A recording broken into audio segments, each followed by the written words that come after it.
Hey there, welcome to No Small Life, where we help you rebuild a life you love no matter what you've walked through. Your life is not small and you don't have to live it that way any longer. We are Chris and Megan Ria, and today we're gonna give you 5 simple ways to manage stress in your life.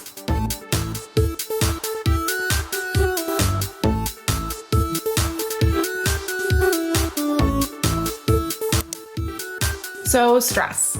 You probably are very familiar with the term. None of us are immune from stress. We all walk through really stressful situations, and it has a major impact on, our health, our finances, our relationships, everything. In fact, I just read a statistic.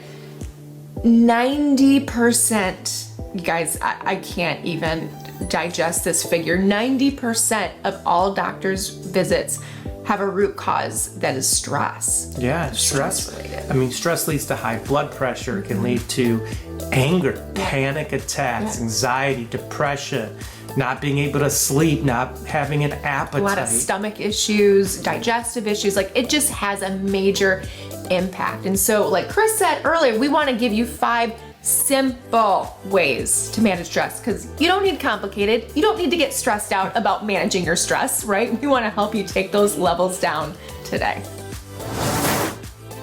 The first way to manage stress in your life is to get in more physical activity. Yeah, baby. I love this one. People hear physical activity, sometimes it stresses them out. I gotta get to the gym 5 days a week. I've gotta work out for an hour a day. I've gotta run. I've gotta start riding my bike for 10 miles a day. And what happens is we get overwhelmed and then we stop doing physical activity. Right. And physical activity is super important because we spend so much of our lives sitting and in front of screens. Yeah. And then maybe we don't eat the healthiest things. We eat the Burger Kings. Right. Or the Taco Bells. Man, I do love a good soft taco every once in a while. I'm just being honest. But the truth is, we need a little bit more physical activity. And some simple ways to do that is to just simply go for a walk. Get outside for a little bit, Yeah, it's summertime, go for a walk outside. If it's too cold to go for a walk outside, go to your local gym, go to a local mall. Power just walk, baby. Around. Try to get steps in for 30 minutes. Yeah. A hobby that has physical activity is another great way. I know I have friends who play basketball or soccer, and that's just to get some physical activity.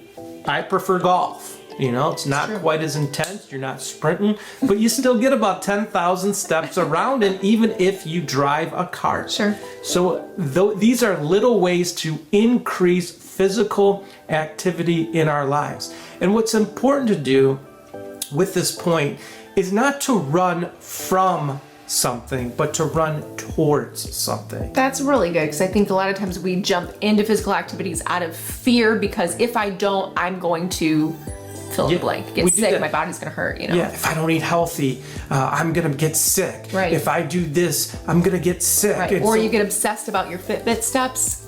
Yeah. So we're constantly fearful in a state of stress about our health. And so nothing we do is really gonna have the max benefits because we're fearful. So instead of running away from poor health, run towards a healthy lifestyle. Yeah. I just wanna walk, I wanna enjoy life, I wanna get more physical activity. So that's number 1. Number 2 is to focus on solutions instead of problems. Ooh, can be hard to do. It really can, because truly I've said it before, but we focus on what we frame. And so many times we hyper focus on the pain point, the problem, instead of the solution. And it makes, when we focus on the problem, it makes the problem so much bigger. It makes us forget we have options. We have multiple options, right? There's not always one pathway. Problems are going to come and go out of our life, but we have to remember that every problem that we faced in the past, we've gotten through it. Right?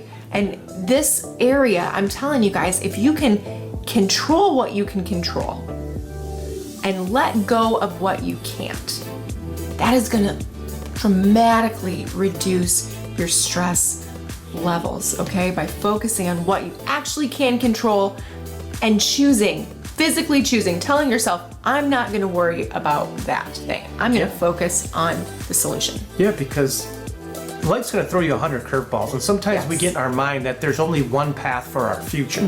There's only one route it can go. Let me tell you something.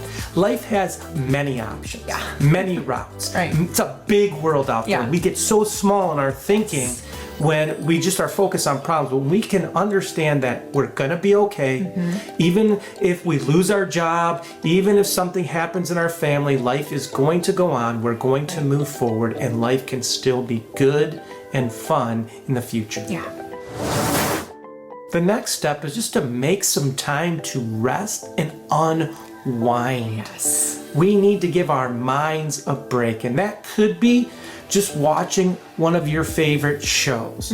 It could be opening up a fiction book and reading. It could be reading the Word of God, the Bible, maybe journaling, going on a prayer walk, spending some time giving your brain a rest. Yes, you are not a machine.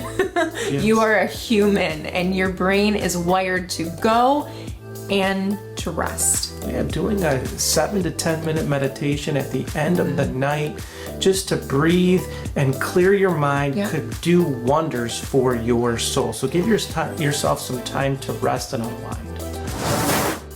Number 4 is don't rely on drugs and alcohol as coping methods.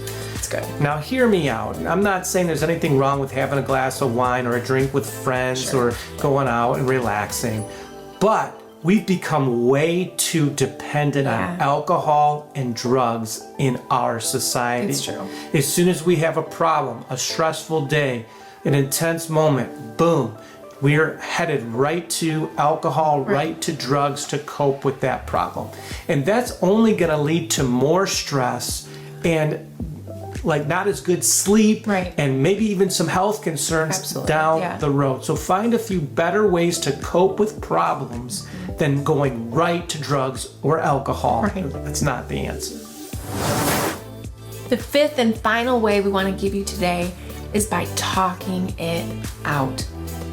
Talking it out, talking with others, whether that is a therapist, whether that is just getting out of the house and around your people, talking to family members, going to the Lord, talking to Him in prayer, whether that's verbal prayer, whether that's writing it out in a journal like Chris mentioned earlier, getting your thoughts outside of yourself by having somebody there that can understand and empathize is a major stress reliever. It's one of the ways we deal scientifically actually with trauma is just by talking it out. You will be amazed at how much lighter you feel when you just have somebody that listens, and they don't have to fix it, right? They just have to be there and listen, and you feel like that load that you're carrying just got a little bit more evenly distributed than just you, right? Yeah, because a lot of times we isolate.